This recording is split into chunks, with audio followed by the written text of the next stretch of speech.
Ravi de vous retrouver sur notre chaîne SupCoach. On ne peut parler de vision sans parler de visioning. C'est le sujet d'aujourd'hui.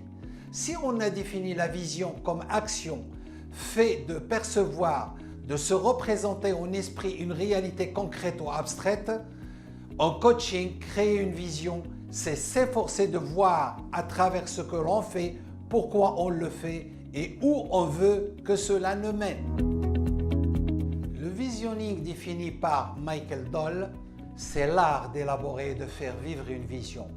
Autrement dit, le visioning est un processus participatif et collaboratif permettant à un groupe, dans un temps fixé à l'avance, de construire en formulant le futur désiré, de concrétiser et de se connecter à ce futur aux valeurs, missions, expériences, histoires et comportements de l'organisation, d'en faire une priorité au quotidien à l'intérieur et à l'extérieur de l'organisation et enfin de le faire vivre et d'y arriver à l'aide d'une stratégie et d'un plan d'action maîtrisé.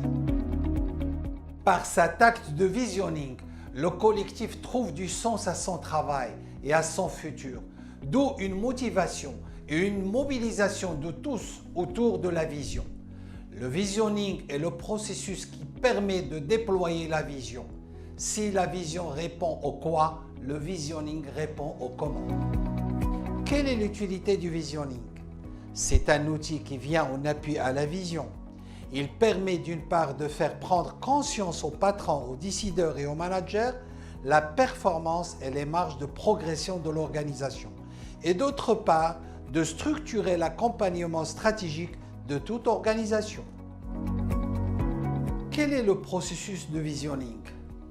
Michael Doll l'a inscrit en 7 étapes.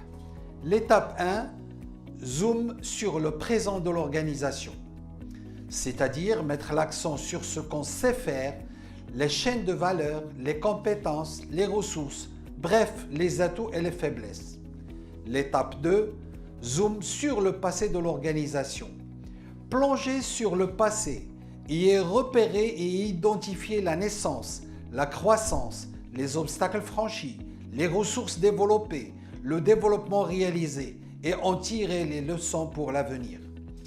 3. Scruter l'avenir. Quels sont les enjeux actuels et futurs de l'organisation? Comment se présente l'environnement de l'organisation? Comment saisir les opportunités et faire face aux menaces? Étape 4. Construire la vision. Projetez-vous sur votre rêve dans 10 ans. Étape 5.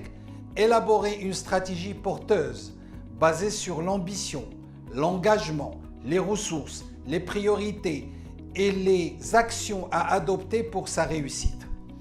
Étape 6. Identifier les freins internes et externes pouvant altérer la réalisation de la vision.